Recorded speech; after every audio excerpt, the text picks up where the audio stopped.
আসসালামু আলাইকুম viewers, Snigdha cooking স্টুডিওতে আপনাদের সবাইকে স্বাগতম জানাচ্ছি। আজকের স্পেশাল রেসিপিটা হচ্ছে বাচ্চাদের জন্য, যা হচ্ছে পটেটো চিজ বল। কোনো প্রকার ঝামেলা ছাড়াই ঝটপট এই মজাদার নাস্তাটি তৈরি করে সবাইকে খাওয়ানো যায়। পটেটো চিজ বল তৈরি করার জন্য আমাদের প্রথমে লাগছে সেদ্ধ আলু। এখানে আমি 6 থেকে 7টির মতন সেদ্ধ আলু নিয়েছি, আর একটি পটেটো ম্যাশারের সাহায্যে এগুলোকে ম্যাশ করে নিচ্ছি। আমি ভিডিও শ্যুট করছিলাম, আর এদিকে আমার পুচকুটা এসে দেখছে যে কতক্ষণে চিজ বল রেসিপিটা তৈরি হবে, আর সে মজা করে খাবে। কথা বলতে বলতে আমার আলুগুলো ম্যাশ হয়ে গিয়েছে, আর আলুগুলোকে এ পর্যায়ে এমনভাবে ম্যাশ করতে হবে যেন আলুগুলো খুব সুন্দর এবং পারফেক্টভাবে স্ম্যাশ হয়। এখন এর মধ্যে আমরা দিয়ে দেব 1/2 চা চামচ লবণ, তারপর দিয়ে দেব 2 টেবিল চামচ কর্নফ্লাওয়ার, আর তারপর লাগবে কালো গোলমরিচের গুঁড়া 1/2 চা চামচ,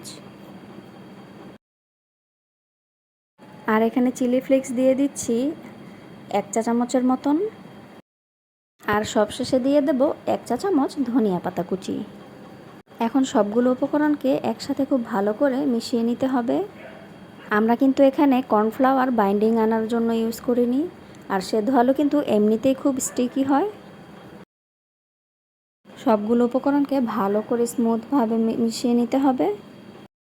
পটেটো চিজ বল তৈরি করার জন্য আমাদের লাগবে আরও একটি উপাদান, সেটা হচ্ছে মোজারেলা চিজ। চিজগুলোকে আমি কিউব কিউব করে কেটে নিচ্ছি, আর আপনারা চাইলে চিজগুলো গ্রেটার দিয়েও গ্রেট করে নিতে পারেন, আর এভাবে চিজগুলো কেটে নিলে বেশ সুবিধার হয়। তো এই পর্যায়ে আমার সবগুলো চিজ কিউব করা হয়ে গিয়েছে। এখন আমরা যে সেদ্ধ আলুটা রেখেছিলাম এখান থেকে ছোট ছোট গোল গোল করে নিয়ে বলের মতন শেপ দিয়ে নেব, আর প্রতিটা আলুর ভেতরে এক টুকরো করে মোজারেলা চিজ ঢুকিয়ে দেব। তারপর গোল গোল শেপ করে পটেটো বল বানিয়ে নেব। দেখতেই পাচ্ছেন ভিউয়ার্স, আমাদের একটা বল বানানো হয়ে গিয়েছে। তারপর আমি আপনাদেরকে আরও একবার দেখিয়ে দিচ্ছি কিভাবে তৈরি করে দেখাবো। হাতের তালুর মধ্যে আলুর সেদ্ধ নিয়ে সেটার মধ্যে এক টুকরা মোজারেলা চিজ বসিয়ে এভাবে সুন্দর করে চারদিক থেকে ঘুরিয়ে দেব, আর হাতের তালুতে চেপে চেপে গোল গোল বলের মতন শেপ করে নেব। বাকি বলগুলোকেও আমি এভাবে তৈরি করে নেব। আর এখন একটি বাটির মধ্যে নিয়ে নিচ্ছি একটি ডিম, আর দিয়ে দেব 3 চা চামচ লিকুইড মিল্ক, আর দেব সামান্য 1 চিমটি গোলমরিচের গুঁড়া, আর সামান্য 1 চিমটি লবণ, আর তার সাথে অ্যাড করব 2 চা চামচ কর্নফ্লাওয়ার। আর এখন সবগুলো উপকরণকে একসাথে ভালো করে কাঁটা চামচের সাহায্যে নেড়েচেড়ে মিশিয়ে নেব। এখানে ডিমের মিশ্রণটা বানানোর কারণ হচ্ছে আমরা যখন পটেটো বলটাকে এই ডিমের মিশ্রণের মধ্যে চুবিয়ে ভাজবো, তখন এর উপরের লেয়ারটা খুব ক্রিস্পি এবং ক্রাঞ্চি হবে। আর এখানে আমি একটি বাটির মধ্যে ঘরোয়া তৈরি ব্রেড ক্রাম্ব নিয়ে নিয়েছি। এখন একটি পটেটো চিজ বল ডিমের মধ্যে ভালো করে গড়িয়ে এরপর ব্রেড ক্রাম্বের মধ্যে কোট করে নিতে হবে। আমি এখানে অরেঞ্জ ব্রেড ক্রাম্ব নিয়েছি যেন দেখতে আকর্ষণীয় লাগে। আপনারা আপনাদের হাতের কাছে যে কালারের ব্রেড ক্রাম্বই থাকে না কেন সেটাই ইউজ করতে পারবেন।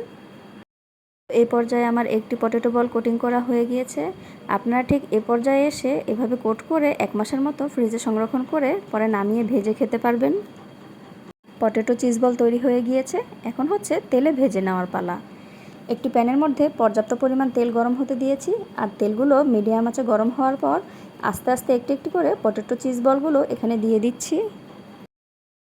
আর এগুলো ভাজার মাঝখানে একটি চামচের সাহায্যে ঘুরিয়ে ঘুরিয়ে এগুলোকে নেড়েচেড়ে দিতে হবে যেন নিচের অংশগুলো পুড়ে না যায়। আমি এখানে একটি স্প্যাচুলা দিয়ে বলগুলোকে ভালো করে নেড়েচেড়ে দিচ্ছি, আর যার ফলে পটেটো চিজ বলগুলো সব দিক থেকে সমানভাবে ফ্রাই হবে। তো এই পর্যায়ে আমার পটেটো চিজ বলগুলো তৈরি হয়ে গিয়েছে। এখন আমি এগুলোকে চুলা থেকে নামিয়ে নেব। বাচ্চাদেরকে এরকম মজাদার টিফিন বা নাস্তা রেসিপি খাওয়াতে চাইলে আমার এই রেসিপিটি ট্রাই করতে পারেন। ভিউয়ার্স, আশা করছি আমার এই আজকের রেসিপিটি আপনাদের সবার কাছে সহজ এবং ভালো লেগেছে। ভিডিওটি যদি ভালো লেগে থাকে তাহলে অবশ্যই আমার চ্যানেলটিকে সাবস্ক্রাইব করবেন, আর অবশ্যই লাইক কমেন্ট শেয়ার করবেন। সবাই অনেক বেশি বেশি ভালো থাকবেন। আজকের মতন এখানেই বিদায় নিচ্ছি। আল্লাহ হাফেজ।